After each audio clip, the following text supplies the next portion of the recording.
Vou falar uma coisa que eu não falei antes, porque estava implícito, mas agora, já que a gente vai recapitular, vou falar. Vocês estão lembrados, isso foi numa outra jornada, que as escrituras do Antigo Testamento se encerraram com Malaquias. Quantos anos antes de Cristo? Mais ou menos 400 anos, 4 séculos. 400 anos de silêncio. Isso, é o silêncio profético. Deus teria abandonado o seu povo nesses 400 anos? Claro que não. E a história mostra as façanhas de Israel, a história dos Macabeus, e por aí vai, nesse período dos 400 anos. Mas a escritura do Antigo Testamento se fecha com Malaquias, tá bom? Então, cerca de 400 anos antes de Cristo. Como é que eu sei se eu não tenho fé? Tá? Tudo isso que a gente está falando é matéria de fé, mas é também matéria acadêmica. Então agora eu vou, com todo respeito, com permissão, vou desprezar a fé, tá bom? E vou dar prioridade à matéria acadêmica, à informação acadêmica da literatura, bíblica e não bíblica. Como é que eu sei que o cânon do Antigo Testamento, os 39 livros que nós temos hoje, que vai de Gênesis a Malaquias, eles são as escrituras do Antigo Testamento de fato? Por que não é mais ou por que não é menos? Por exemplo, nós temos as Bíblias católicas que têm livros a mais, são os chamados apócrifos, tá? Então, como é que eu sei que as escrituras do Antigo Testamento, os 39 livros que nós usamos diariamente na nossa casa e a cada sábado na nossa igreja, como é que eu sei que eles são a palavra autorizada por Deus? Agora não é uma fonte de fé, não é uma resposta de fé. A resposta de fé é, eu creio, o Espírito Santo me mostra isso. Então a fé é muito subjetiva, cada um com Deus. Agora eu teria um recurso objetivo, não subjetivo, para dizer que a escritura do Antigo Testamento, os 39 livros, é a palavra de Deus.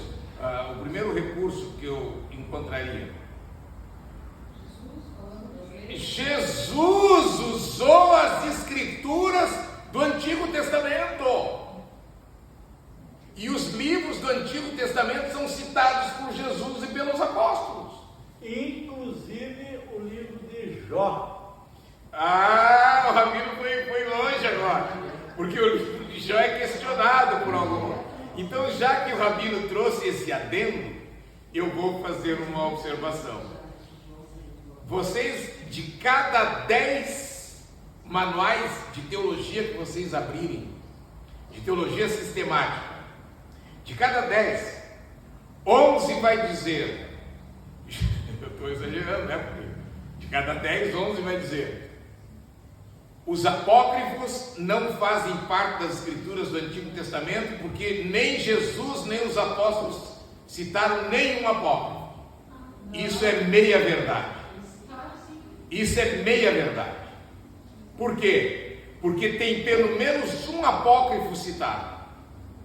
Lá no livro de Judas, cita o apócrifo de Enoque.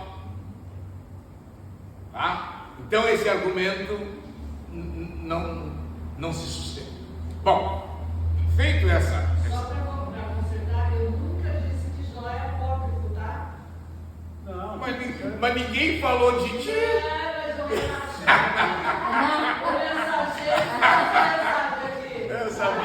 Eu sabia que o pênalti tinha direção, viu, amigo? Tá bom. Vamos lá. Bom, então, irmãos. Tá bom. Vocês aí, hein? Quem menos corre, voa. Tem que abrir os olhos. Tá bom. Jesus e os apóstolos citaram as escrituras do Antigo Testamento, muito bem.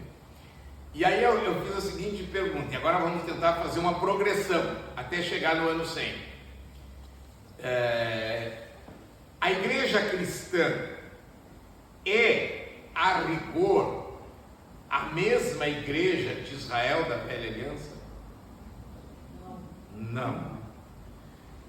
Fique claro, irmãos, não existiria igreja cristã, não existiria Novo Testamento se não houvesse o Antigo, tá bom? Não existiria igreja cristã se não tivesse o povo de Deus de Israel da Velha Aliança, isso tem que ficar claro, porque toda a convergência para Jesus partiu de lá. Então não dá para jogar no lixo, não dá para desprezar. Jesus era judeu. E Jesus era judeu e cumpriu tudo que a lei e os profetas falaram sobre ele. Então, o estudo bíblico de hoje de manhã, né? Mateus 5,17. Tá bom? Então tá. E isso é claro para nós. Quando eu estou tentando fazer uma distinção da igreja de Israel para a igreja fundada por Cristo, é para fins pedagógicos, didáticos, para a gente se situar no tempo aqui. E olha, eu vou contar para vocês, há desdobramentos dessa falta de separação que às vezes incomodam, outras vezes atrapalham. Eu tive há uns anos atrás uma discussão ferrenha com uma irmã muito dedicada, muito consagrada. Ela tentou enfiar na minha cabeça que a Santa Ceia tem que ser uma vez por ano só, como a Páscoa. Então, eu tenho que me libertar de resquícios que apontavam para Cristo. Não sou eu que estou dizendo, Paulo o apóstolo, é a Escritura que diz, Cristo é a nossa Páscoa. E se Cristo é a minha Páscoa, se eu pudesse celebrar a Páscoa todos os sábados, que bom. Agora, a Santa Ceia uma vez por ano, por quê? Porque a Páscoa era uma vez por ano. É um argumento que não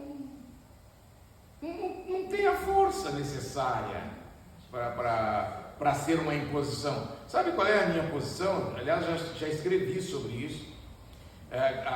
Fiz a seguinte pergunta no texto: qual deve ser a periodicidade da Santa Ceia? Qual deve ser? Resposta: a igreja que escolhe, a igreja local que escolhe. Tem igreja que faz uma vez por ano, tem igreja que faz semestralmente, 2 vezes por ano, tem igreja que faz quadrimestralmente, 3 vezes ao ano, tem igreja que faz trimestralmente, 4 vezes ao ano. Nossa igreja de Rolândia fazia todo mês. Tem igreja que faz todo mês e tem igreja que faz todo domingo. Eu sei de igreja pentecostal que faz todo domingo, tem Santa Ceia. Então, tem na Bíblia estabelecendo a periodicidade? Não tem. Cada congregação, cada comunidade escolhe o que é mais adequado para a sua realidade. Sabe da sua realidade. Oi? Sabe da sua realidade. Claro. É assim que eu vejo. Bom, então tá. Dito isso, nós tentamos estabelecer hoje uma linha divisória aqui. Não por acaso essa divisão tem 400 anos de silêncio profético entre a velha aliança e a nova aliança. Na nova aliança, então, tem início a igreja cristã. Jesus morreu, foi crucificado, morreu, foi sepultado, ressuscitou, ficou 40 dias e voltou para o céu. Quem continuou a igreja de Cristo? Os apóstolos, isso, os discípulos, os apóstolos, os alunos de Jesus. Eles continuaram essa igreja e eles foram em Antioquia chamados pela primeira vez de quê? Cristianos. De cristianos, de cristãos. E surgiu uma dúvida agora. Está falando assim, quem continuou a igreja de Cristo?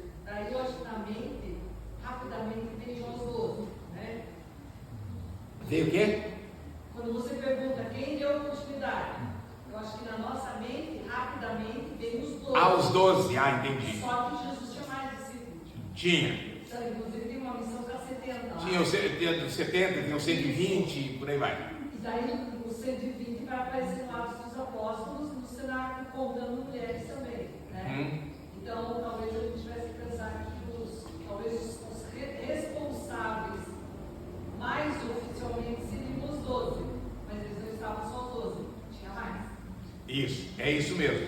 Quando a gente fica nos... É isso mesmo, é perfeito. Tinha mais. Quando a gente fala dos 12, eu vou usar a expressão da própria Bíblia. Os colunas. Eles eram os colunas da igreja cristã. Cristo é a pedra angular, né? Cristo é o fundamento da igreja. Mas eu não lembro se foi Paulo ou se foi Pedro que chamou de colunas. Foi Pedro. Chamou os apóstolos de colunas. Então, nesse sentido, os 12, que na verdade, aí a gente vai para uma outra discussão, os 12 que não eram 12 exatamente, não eram os 12 primitivos, porque Judas caiu fora. A escolha oficial é Matias, mas a teologia é unânime em dizer que a 12ª cadeira, na verdade, foi ocupada com brilhantismo por Paulo. Então, de todo modo, os 12 apóstolos seriam os colunas. Continua. Boaz quer dizer coluna. Boaz? Legal. Olha aí. Boaz, coluna, dizer em hebraico. Vamos continuar. Irmãos, dito isso, a pergunta é: essa igreja cristã, ela se reunia? Pensem comigo. Essa igreja cristã, Cristo está criando a igreja, Cristo está fundando a igreja, Cristo está estabelecendo a sua igreja. Tu és Pedro, e sobre essa pedra eu edificarei a minha igreja. Está dizendo que está estabelecendo a igreja. Essa igreja de Cristo, ela tem raízes na igreja de Israel, inegavelmente. Claro que ela tem todas as suas raízes. O Rabino bem lembrou algo que tem que ser muito óbvio para todos nós. Aliás, Cristo era um judeu. Ponto. Isso é um fato. Mas essa igreja cristã tinha que dali por diante viver a realidade da nova aliança, rompendo com rudimentos que eram apenas sombra do que haveria de vir, porque o que haveria de vir já veio, já chegou. Então não faria sentido a obra dos judaizantes lá: olha, aceita a obra de Cristo na cruz, mas tem que continuar circuncidando, tem que continuar impedindo a mulher de entrar em reuniões públicas naqueles períodos dela e assim por diante. Está claro isso? A igreja cristã rompeu com isso. O grande problema, que se não der hoje, na próxima nós vamos entrar, o grande problema é que muitos cristãos evangélicos, no afã de exaltar a nova era da graça, agora de Cristo, entendem que tudo que era da velha aliança não presta mais, não vale mais, e refugam grande parte da cristandade. Agora estou falando da cristandade evangélica, a pretexto de exaltar a nova aliança, refuga princípios fundamentais na velha aliança, da velha aliança. Ignorância, né? Porque você vai ver vários textos bíblicos, eles reverberando do velho. Isso. Eu tive uma discussão com um colega da faculdade, e daí no meio da discussão ele você pode basear teu argumento no texto do Novo Testamento? Eu, tá bom, mas aí depois eu escrevi, mas irmão, o Velho Testamento também é Bíblia. Então a gente pode basear também no Velho Testamento. E o conselho de Paulo para Timóteo, que devia, como chama, com a sagrada Sagradas Escrituras ele tinha que ensinar, né? E falando que Sagradas Escrituras que estava falando. Toda a Escritura? O Velho Testamento. Era o Velho Testamento, não existia o Novo ainda quando Paulo falou isso? É. Claro, bem lembrado. Bem lembrado. Bem interessante pensar, né, nisso que você está falando, que a gente chegou no ano 100, né? Os próprios evangelhos, eles foram escritos bem mais para frente, né? Anos 60, 50 e pouco. 55, 60. Eles foram escritos depois, porque ainda aquela máxima da época que muitas pessoas analfabetas, existiam muitos, a maioria das mulheres eram analfabetas, e tinha aquela tradicionalidade ainda do oral, né?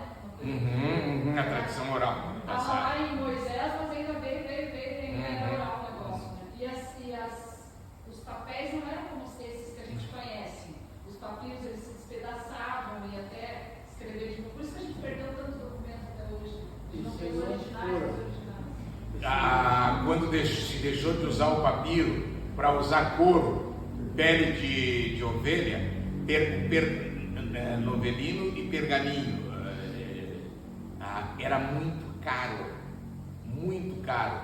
Então só uma elite tinha acesso a essa literatura rara e cara, incluindo-se as escrituras sagradas.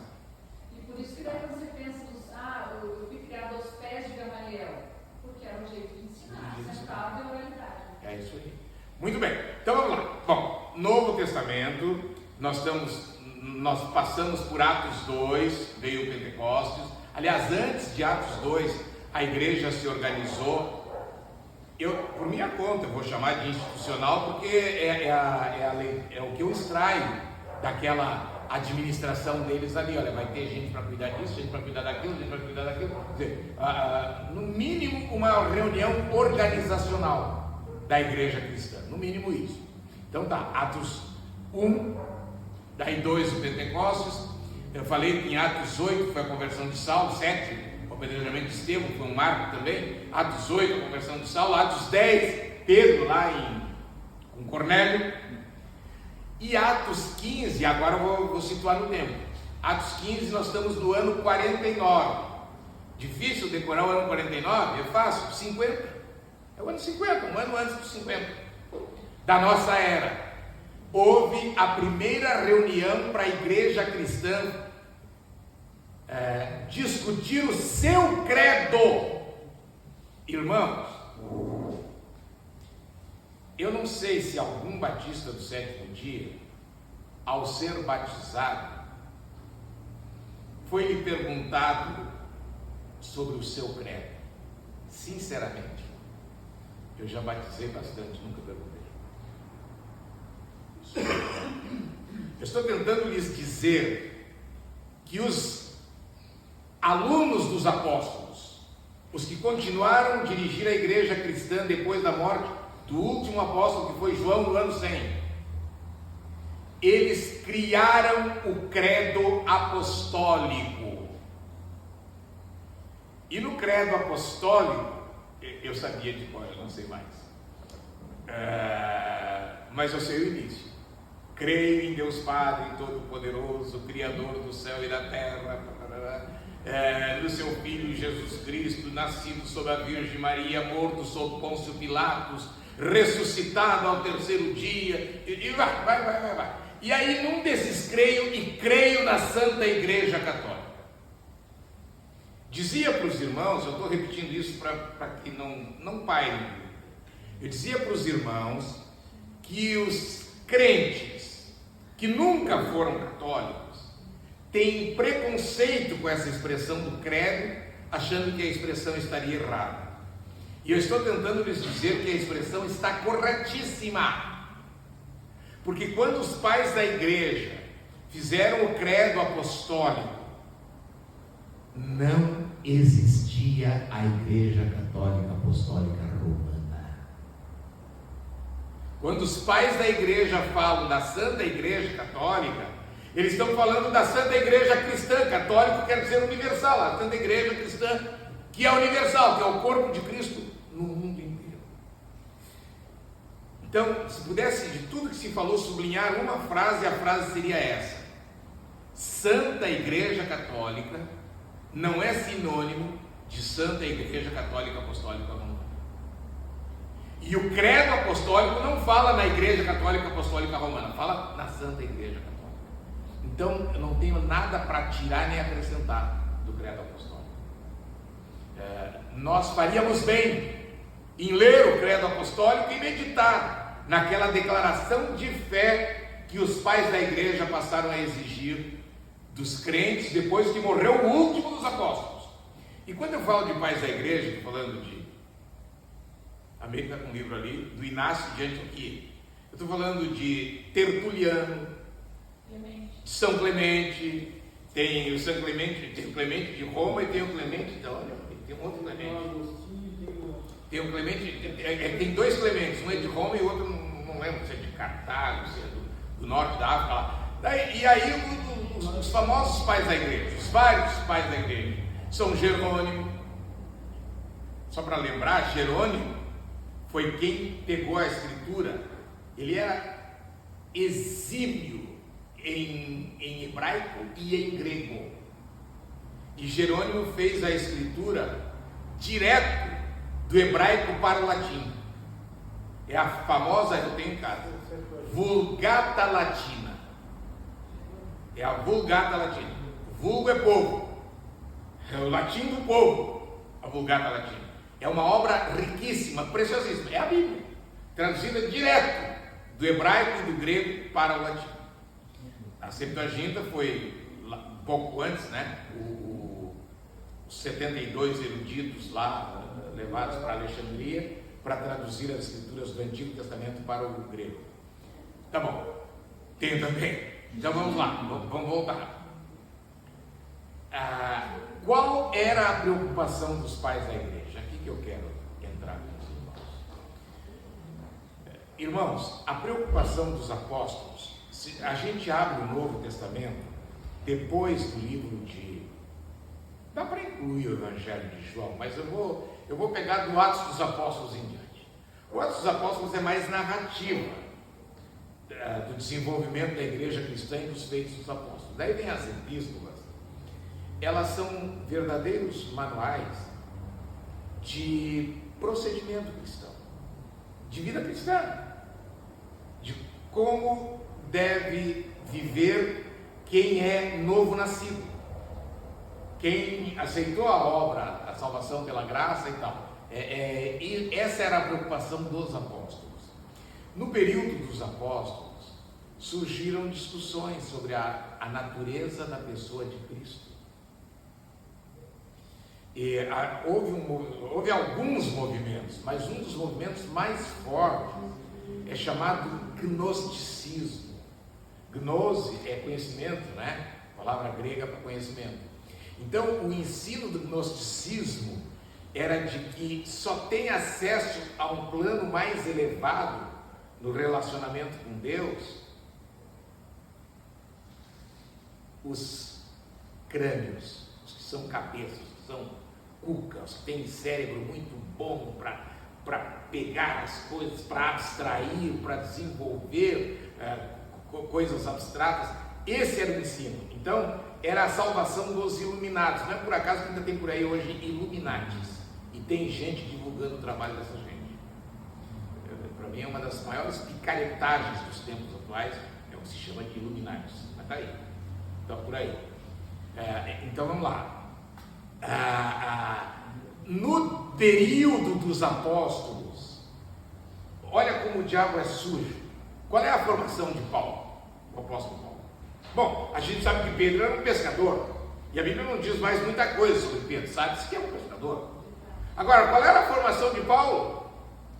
Formar aos pés do Gamaliel, um super doutor, um super rabino, era o Gamaliel, tá? Paulo estudou lá. Então Paulo tinha uma formação acadêmica muito elevada. Para Pedro, o apóstolo, dizer que o nosso irmão Paulo escreveu coisas difíceis de entender, que os indoutos e inconstantes torcem para a sua própria condenação. Para Pedro dizer isso de Paulo, dá para a gente deduzir como é o nível de estudo de Paulo, o nível de debates acadêmicos de Paulo. Ele entrava no debate e não perdia. Ele não era só inteligência, ele tinha técnica de persuasão para fazer os debates. Eu tenho lá no caso um livro, Como Vencer a Discussão Sem Ter Razão. Que picaretagem, mas está cheio de advogados se pautando por isso, e juízes trouxas que embarcam. Como vencer a discussão sem ter razão. Então tá, eu estou dizendo que Paulo ele dominava essas artes todas aí, dessa discussão acadêmica desse tempo. Então olha, quando eu digo que o diabo é sujo, porque eles trazem o gnosticismo nas igrejas fundadas por Paulo, e o referencial deles, de alguém acima da média, muito iluminado, quem é? O Paulo. O Paulo não ia se sentir, eu sou o cara. Ele combateu isso com veemência. Os dois que mais combateram isso foi Paulo e João, o discípulo amado. Então vejam que o Paulo, quando vocês estudarem o livro de Colossenses outra vez, façam de novo a leitura de Colossenses, vocês vão fazer com outros olhos, porque Paulo, na epístola aos Colossenses, ele está refutando essa coisa de que quem estudou mais está mais perto de Deus, quem estudou mais tem mais iluminação espiritual, tem mais unção. Ele derrubou isso tudo para mostrar que Cristo preenche tudo em todos. Ele usa essa expressão. Lá aos Coríntios ele chegou a dizer: decidi nada saber entre vós a não ser Jesus Cristo e este crucificado. Tá? Então eu só estou mencionando uma das heresias que começou a se infiltrar na igreja cristã apostólica, na igreja cristã primitiva, no período dos apóstolos. Paulo vivo, João vivo, isso começou. Morreu o último apóstolo, João, no ano 100. Os seguidores dos apóstolos continuaram com essa preocupação. E agora sim, eu entro na pernada da tarde, na parte da tarde, na segunda parte. A preocupação dos pais da igreja era exaltar a Escritura Sagrada. A preocupação dos pais da igreja era manter incontaminada a doutrina dos apóstolos.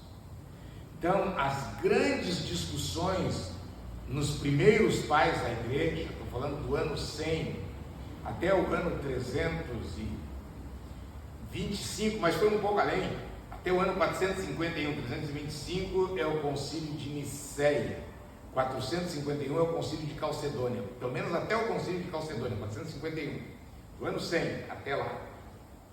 A grande discussão era sobre a pessoa de Cristo. Quem é Jesus? Jesus é só um homem, filho lá do carpinteiro? Filho, mais ou menos, do carpinteiro? Filho postiço do carpinteiro? Jesus é Deus? Então, havia segmentos da igreja cristã, essa doutrina não estava bem clara para a cristandade da época. Repito, estou falando do ano 100 ao ano 451.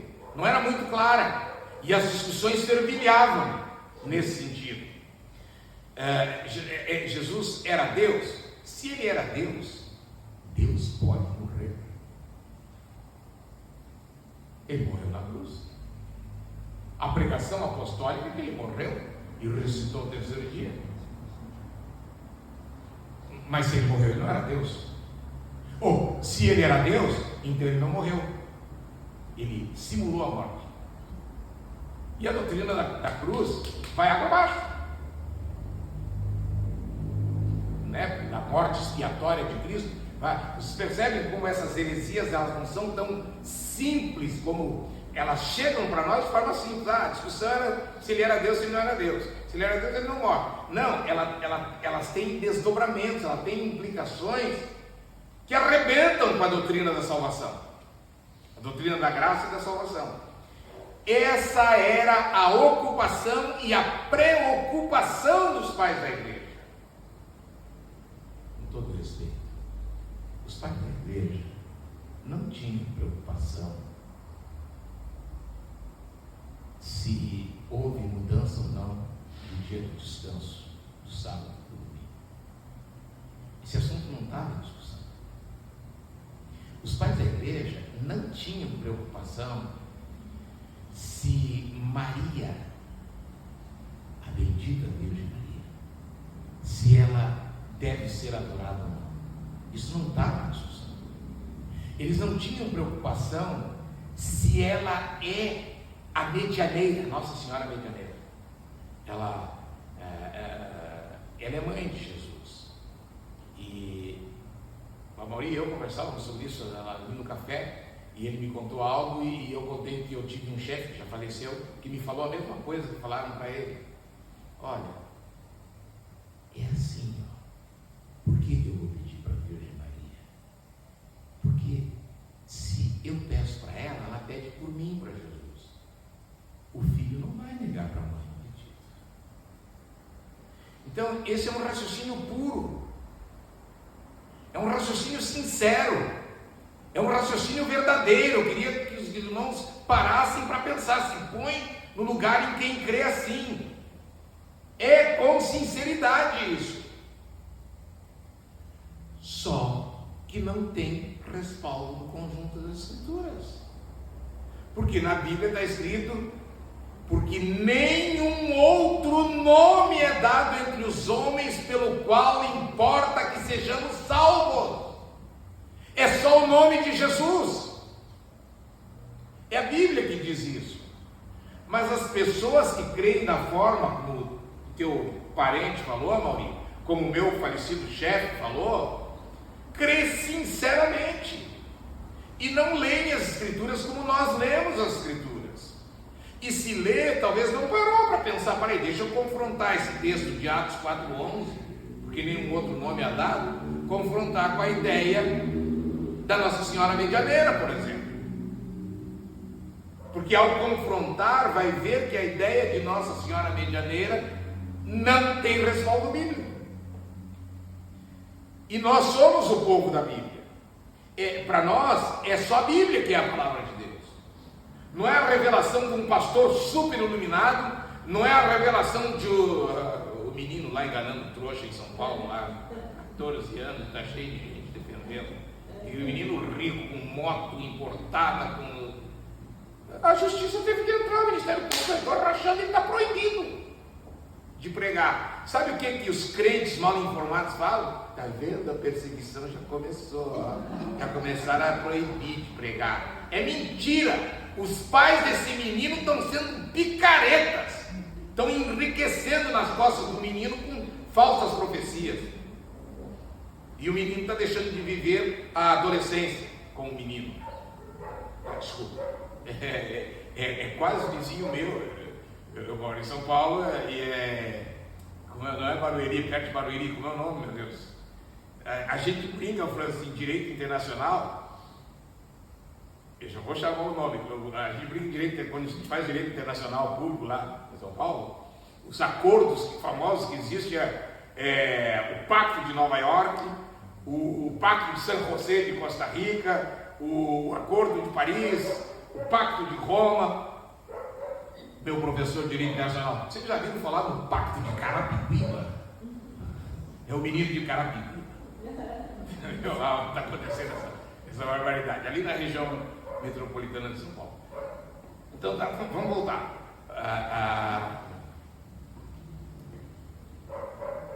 Quando, irmãos, agora eu dou um pulo, eu falei assim, que do ano 100 ao ano 451 pelo menos, pode ir um pouco mais, mas eu estou usando o 451 como referencial, porque 451 foi o concílio de Calcedônia, e 325 o concílio de Trento.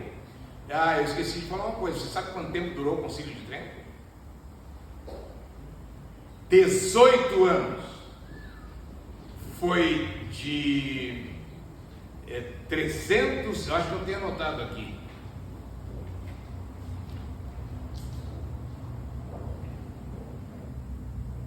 Não, desculpe. O Concílio de Trento durou 18 anos, mas não é agora que eu vou falar do Concílio de Trento. Eu queria falar do Concílio de Nicéia. Nicéia é a 325. O Concílio de Trento é a contra-reforma. A reforma de Lutero é 1517, a pregação das 95 teses em Wittenberg. 1517. A Igreja Católica providenciou uma resposta à reforma. É chamada de contra-reforma. É o Concílio de Trento. Foi de 1525 a 1563. 18 anos. 1525 a 1563. 525 mais 20 daria 1565, né? Não, estou fazendo errado.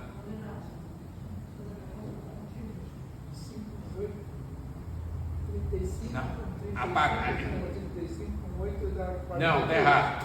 43. É isso. É 1545, 46 a 1563. A contra-reforma. Por que eu estou falando da contra-reforma? Porque lá a Igreja Católica estabeleceu, que dê a minha Bíblia daqui, que a Bíblia, e o celular está ali, que a Bíblia é a palavra de Deus, e no mesmo pé de igualdade com a Bíblia, é a tradição da Igreja. Foi nesse Concílio de Trento. A grande pregação de Lutero era sola scriptura. Lutero era chamado para voltar atrás, para renunciar às pregações e escritos dele. E na reunião, é um concílio, na verdade era um julgamento eclesiástico, chamado de dieta. Na dieta de Worms, um dos enviados papais perguntou para Lutero, pegou os escritos e disse: Doutor Lutero, o senhor reconhece como sendo seus esses escritos? Ele disse: eu reconheço. O senhor está disposto a abdicar deles, abrir mão deles? A resposta de Lutero: me mostre pelas escrituras que eles estão errados e eu abdicarei. Se não me mostrarem, continuarei mantendo. E aí veio o Concílio de Trento, então, 1545, 46 até 1563, para, trocando em miúdos, dizer que a Bíblia é a palavra de Deus e também a tradição. Sabe como é que isso é chamado em teologia? A teoria das duas fontes. Quais são as duas fontes? A Bíblia e a tradição. Isso sem contar que o judaísmo também tem a tradição. Também. O Rabino falou assim, sem contar que o judaísmo também tem a tradição. Mas eu tenho que falar uma coisa: a tradição em si mesma não é um mal. A tradição em si mesma, o problema é o tradicionalismo. A tradição em si não. Jesus não condenou a tradição, Jesus condenou a tradição que invalidava a palavra de Deus. Essas ele condenou. Mas há tradições que são boas e que podem ser mantidas, tanto no plano religioso, como no plano cívico, inclusive. A gente, vocês não têm saudade das escolas desfilando em 7 de setembro? Aqui no Brasil, são tradições cívicas, que são boas. Eu me lembro. São boas, claro que são. Eu me lembro que eu estava marchando com aquelas mesas de nylon e o sapato engolindo a meia. E o que o Rabino falou? Ele ficava marchando com meia de nylon e o sapato engolindo a meia. Aí quando chegava onde é que estavam as autoridades lá, você dava uma puxada para poder passar marchando sem a meia estar sendo engolida. Muito bem. Bom, mas deixa eu voltar aí, sobre falei da teoria das duas fontes, para justificar a posição da Igreja Católica Apostólica Romana, quando ela não pode sustentar uma doutrina com base na Bíblia, ela usa a tradição. Então, dentro da instituição católica apostólica romana, está correto. Ela de acordo com os cânones deles, com as regras deles. Essa é uma decisão que foi tomada e é assim que é, tá bom? Agora o problema, aí que está. Pergunta para um pastor, aliás, não sei se é meu amigo, mas pelo menos é conhecido meu. Um pastor fazia pós-graduação no Mackenzie, numa área de teologia, e na hora do cafezinho, no intervalo da pós-graduação, e a aula era do doutor Augustus Nicodemos, sobre a autoridade das Escrituras e o princípio sola Escritura, o princípio da reforma, né? Sola Escritura. E ele bateu muito nisso. E na aula ele condenou algumas tradições da Igreja Católica. Aí esse amigo meu, no cafezinho, conversa vai, conversa vem, e puxou o assunto sobre o dia do repouso. E perguntou para ele: doutor Augusto Nicodemos, qual é a base teológica que as igrejas evangélicas usam para justificar o descanso no primeiro dia da semana e não no Shabat, não no sétimo dia? Então o cafezinho parou, olhou para ele e disse: tradição. Quer dizer, a tradição da Igreja Católica não presta. Agora, se é uma tradição da evangélica, daí ela pode invalidar a Bíblia. Em outras palavras, está dizendo isso. Pelo menos a Igreja Católica é coerente. Ela estabeleceu no Concílio de Trento as duas fontes, a Bíblia e a tradição.